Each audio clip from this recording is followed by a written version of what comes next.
friends, I am Archana from RM Academy. Today I am going to explain about that merits of Mendeleev periodic table. तो उनके बारे में समझने से पहले हम पिछली वीडियोस में हमने रिवाइज किया था जो मेंडलीव पीरियोडिक टेबल था वो किस बेस पे अरेंज था, क्या था, उसको थोड़ा सा रिवाइज करते हैं, फिर उसके बाद हम कंटिन्यू करते हैं उनके मेरिट्स के बारे में।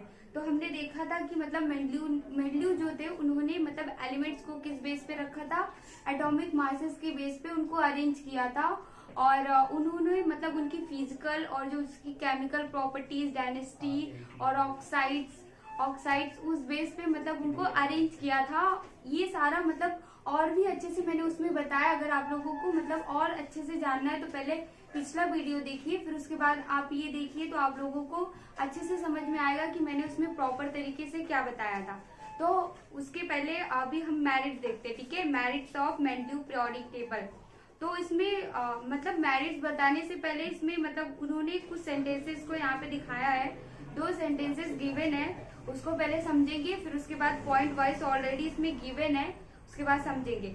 तो इसमें लिखा है जो है साइंस इज प्रोग्रेसिव, मतलब साइंस क्या है, हमेशा प्रोग्रेस करता रहता है। मतलब इसके अंदर हमेशा कुछ ना कुछ डेवलपमेंट होते रहते हैं, चेंजेस आते रहते हैं।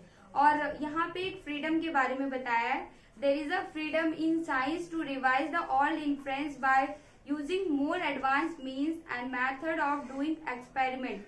मतलब यहाँ पे एक फ्रीडम है, जैसे कि कुछ अगर मतलब हम लोग को इतना वो फ्रीडम है कि मतलब कोई भी प्रॉपर्टीज है उसको एक्सपेरिमेंट के थ्रू प्रूव कर सकते हैं, लेबोरेटरीज में ऐसे करके मतलब प्रूव कर सकते हैं। तो ये जो करेक्टरिस्टिक्स है हमारे साइंस का, this characteristics of a science are clearly seen in the Mendeleev periodic table.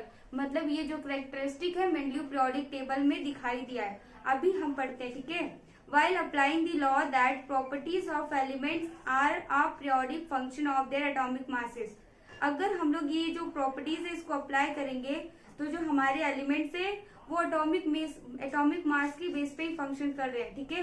All that element known. Mendeleev arrange the element with thought that information available till then was not final could be change. मतलब जो Mendeleev ने arrange किया elements को, उसको मतलब जो उनके पास information अभी फिलहाल अवेलेबल है वो मतलब करेक्ट तो नहीं है, बट वो मतलब उन्होंने इस पे मतलब कंफर्म नहीं बोला है कि ये फाइनली पूरी तरह करेक्ट है, वो चेंज भी हो सकती है। तो इसका रिजल्ट क्या हुआ? As a result Mendeleev periodic table demonstrated of the following merits. तो इसके अकॉर्डिंग पे उनकी कुछ मेरिट्स है, उसको देखते, ठीक है। तो सबसे पहला मेरिट्स मैंने यहाँ पे दिखाया है, अभी देखते समझते, ठीक है। Merits of Mendeleev periodic table. तो सबसे पहले यहाँ पे दिया है atomic masses of elements are revise so as to given the proper place in the periodic table in accordance with their properties। मतलब जो मेंडलीव का जो टेबल था, पीरियोडिक टेबल था, उसमें जो एलिमेंट्स है एटॉमिक मास के बेस पे ही अरेंज है, बट उनकी कुछ प्रॉपर्टीज को देखते हुए मतलब प्रॉपर उनको एकदम अच्छे से पूरा प्रॉपर प्लेस दिया गया है। ऐसे नहीं कि मतलब किसी तरह से भी अरेंज कर दिया गया है 1 बाय 1 के बाद 2 ऐसे करके नहीं, पूरा प्रॉपर तरीके से पूरी एकदम अच्छे से उनको प्रॉपर प्लेस दिया उनकी प्रॉपर्टीज के अकॉर्डिंग पे। तो यहाँ पे कुछ एग्जांपल्स भी गिवन है जो मतलब मेंडलीव ने दिया है, वो देखते, ठीक है। The previously determined atomic mass of beryllium. मतलब जो बेरिलियम का एटॉमिक मास था पहले कितना था, 14.09, यहाँ पे गिवन है 14.09। वो क्या हुआ था, वॉज चेंज, ओके, वो चेंज हुआ था, was change to correct value was कितनी थी, फिर उसको करेक्ट करके उन्होंने कितना बताया था, 9.4, ठीक है, यहाँ पे गिवन है 9.4। एंड बेरिलियम, जो बेरिलियम था वॉज प्लेस बिफोर बोरॉन, मतलब बोरॉन के पहले यहाँ पे बेरिलियम को रखा गया था और उसकी जो करेक्ट वैल्यू मतलब पहले रॉन्ग थी ना, मतलब प्रॉपर नहीं था क्योंकि फिक्स नहीं था, वो कितना था 14.09, उसको चेंज करके मेंडलीव ने यहाँ पे उसकी प्रॉपर वैल्यू दी थी 9.4 और ये वैल्यू करेक्ट है। मॉडल पीरियोडिक टेबल जो हम आगे पढ़ने वाले उसमें ये value same as it is है क्योंकि ये प्रॉपर है और बेरिलियम के पहले, ठीक है। Beryllium was place before boron, मतलब बोरॉन के पहले बेरिलियम को रखा गया था।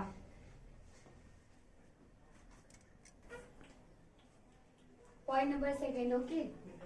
Mendeleev keep vacant places in the periodic table for elements not discovered till then मतलब क्या था यहाँ पे, जो मेंडलीव थे आप लोगों ने उनके टेबल में यहाँ टेक्स्ट बुक में गिवन है बहुत सारी, देखो यहाँ पे जगह भी छुटी हुई है, तो उन्होंने अपने जो पीरियोडिक टेबल था उनका उसमें यहाँ पे कुछ जगह पर कुछ वैकेंट मतलब खाली जगह छोड़ी थी कुछ एलिमेंट्स के लिए जो उस टाइम पे डिस्कवर नहीं हुए थे। तो three of this unknown elements, ठीक है, वहां पे 3 एलिमेंट्स का नाम आता है और उनका नाम भी प्रॉपर तरीके से फिक्स नहीं था कि मतलब उनका नाम यही होगा फ्यूचर में चेंज होके, तो उन्होंने ऐसे ही उनका नाम दे दिया जैसे कि यहाँ पे गिवन है। सबसे पहला वाला यहाँ पे देखो इक्का बोरॉन है, सेकेंड इक्का बोरॉन, इक्का एल्यूमिनियम एंड इक्का सिलिकॉन, ठीक है। उस टाइम पे इन्होंने इन तीनों एलिमेंट्स को ऐसे ही कोई नाम दे दिया, इक्का बोरॉन, इक्का एल्यूमिनियम एंड इक्का सिलिकॉन। फिर फ्यूचर में जब आगे चेंजेस हुए तो फिर उन्होंने उनका एटॉमिक मास भी पहले से इंडिकेट कर दिया था जो कि एकदम सही था। 44 यहाँ पे देख लो, इक्का बोरॉन 44 और इक्का एल्यूमिनियम यहाँ पे गिवन है 68 एंड इक्का सिलिकॉन दिया है यहाँ पे 72। ये उन्होंने पहले उनका एटॉमिक मास बताया था जो एकदम सही था। फिर जब फ्यूचर में चल के उनका नाम इंडिकेट हुआ मतलब चेंज हुआ तो यहाँ पे इक्का बोरॉन का नाम किया है स्कैंडियम जिसको SC से डिनोट करते हैं, और इक्का एल्यूमिनियम यहाँ पे गैलीनियम, ठीक है, गैलीनियम GE से डिनोट करते हैं, GA। एंड इक्का सिलिकॉन जर्मीनियम मतलब GE से इसको डिनोट करते हैं, ठीक है, यहाँ पे उन्होंने मतलब बताया है। और यहाँ पे मतलब नीचे अगर ये जो 2.4 यहाँ पे जो बॉक्स दिया है वहां पे इन्होंने उनकी प्रॉपर्टीज के बारे में भी बताया, जैसे कि प्रॉपर्टी गिवन है इक्का एल्यूमिनियम का है तो एटॉमिक मास कितना है इसका 68 जो वहां पे मतलब एकदम करेक्ट है, वहां पे देख लो वहां पे दिया है। और गैलीनियम का 69.7 और इनकी डायरेक्टिविटी देखो यहाँ पे 5.9 और यहाँ पे गैलीनियम का 5.94 एंड थर्ड है मेल्टिंग पॉइंट, ठीक है, मतलब मेल्टिंग पॉइंट उसका कैसा है, लो है, और उस साइड वाले का 30.2 एंड फॉर्मूला ऑफ क्लोराइड मतलब E है ना तो E क्लोरीन, ठीक है, और यहाँ पे G है तो गैलियम क्लोराइड, और फॉर्मूला ऑफ ऑक्साइड मतलब E2O3 और यहाँ पे Ga2O3, और यहाँ पे दिया है nature of oxide amphoteric oxide and ये भी सेम वही है एम्फोर्टिक ऑक्साइड। ये जो उन्होंने मतलब टेबल के हिसाब से बनाया वो एकदम करेक्ट था। अभी पॉइंट नंबर 3 देखेंगे, पॉइंट नंबर 3, ठीक है, there was no place reserve for noble gases in the Mendeleev original periodic table. मतलब क्या था कि जो मेंडलीव ने टेबल बनाया था मतलब उनका जो पीरियोडिक टेबल था उसमें कुछ टाइम के बाद मतलब 19th सेंचुरी में नोबल गैसेस मतलब वहां पे मतलब डिस्कवर्ड हुई और उनकी जो मतलब टेबल था उसमें जगह नहीं थी उनको मतलब प्रॉपर प्लेस देने के लिए, तो उन्होंने क्या किया, however when the noble gases such as the helium, neon and argon were discovered toward the end of 19th century, मतलब यहाँ पे 2 गैसेस का नाम आया जैसे कि यहाँ पे दिया है नियॉन एंड आर्गन, ठीक है, यहाँ पे ये कब डिस्कवर हुई मतलब 19th सेंचुरी की एंड में ये दोनों गैसेस क्या हुई डिस्कवर हुई। तो इन्होंने क्या किया मतलब उनका जो टेबल था उसमें तो जगह तो थी नहीं, तो इन्होंने मतलब क्या किया ये पॉइंट नंबर 4 में देखेंगे, ठीक है, Mendeleev create the zero group without disturbing the original periodic table in which the noble gases were fitted very well.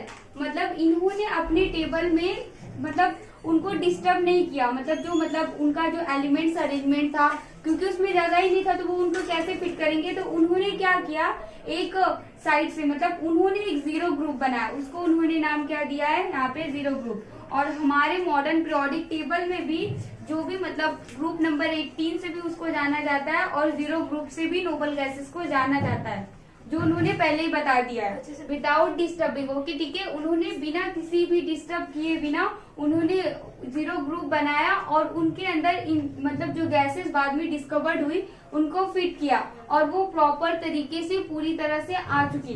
तो बस आज का यहीं तक है, फिर नेक्स्ट वीडियो में मिलते हैं और पिछली वीडियो का जो भी लिंक है आपको डिस्क्रिप्शन में मिल जाएगा। Thank you.